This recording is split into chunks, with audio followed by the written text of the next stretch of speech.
Hello everybody, today we are going to talk about the friendship within the classes. We'll make a simple example of that things. Well, let's create two classes and I will call the first class class A and I will create the second class and I will call it class B.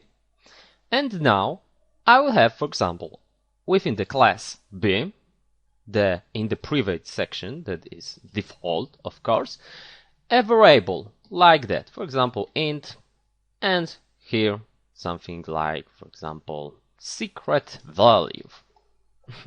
Let's call it like that.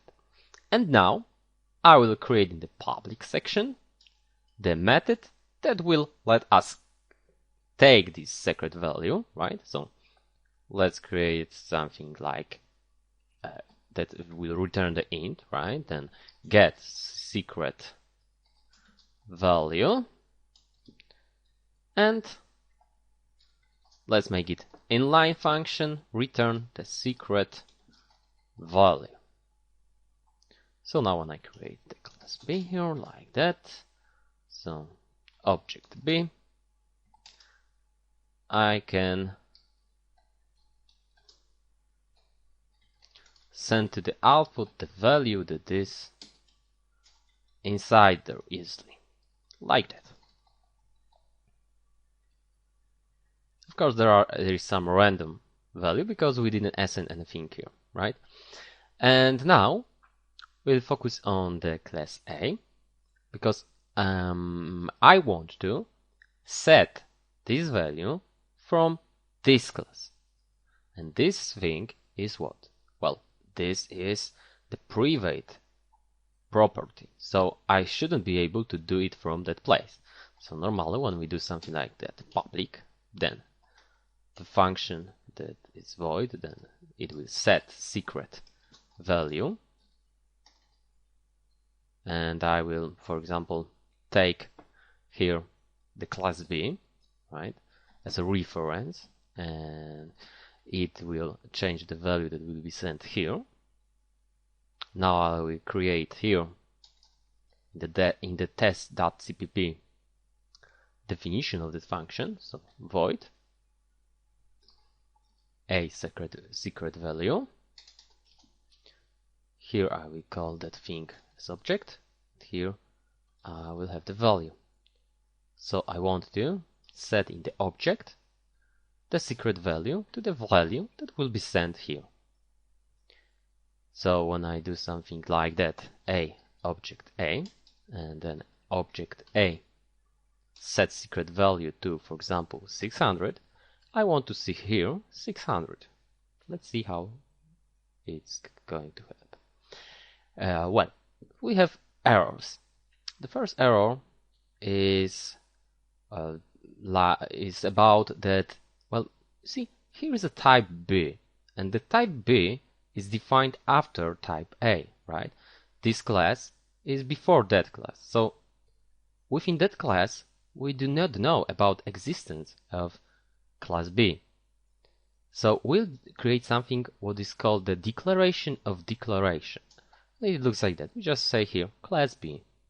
And now we are telling our compiler, hey, believe us, there will be somewhere the definition of, well, the definition or declaration of that class.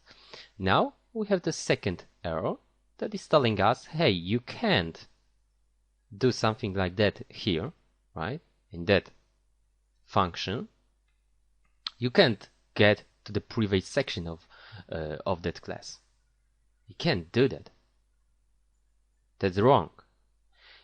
So they are like enemies to each other, right? But we can make that class, class A, friend for this class, class B. I will do just it that way, friend, and now I will just do something like that.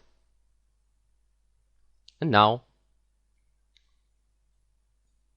well, the invoking of this function is wrong, so we have to also, of course, send here which object we want to change. And Well, it's my fault because B is a name of class. So we are sending here an object, of course. So it should be done that way. As you can see, now we can change the value from that class by using the functions from that class, because that class believes class A. Okay, so we can easily change the value from that place. But remember, we are saying inside the class B that class A is a friend, but class A doesn't talk about the class B at all here. So if I had here int second secret value or something like this, second temporary, well, anything, that class, the functions within that class cannot change that value here. Okay, because I think as a class B that class A is my friend, but class A doesn't think so.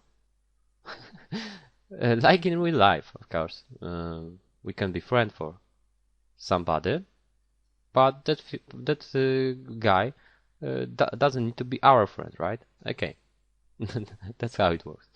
Thank you very much. That's all in the lesson.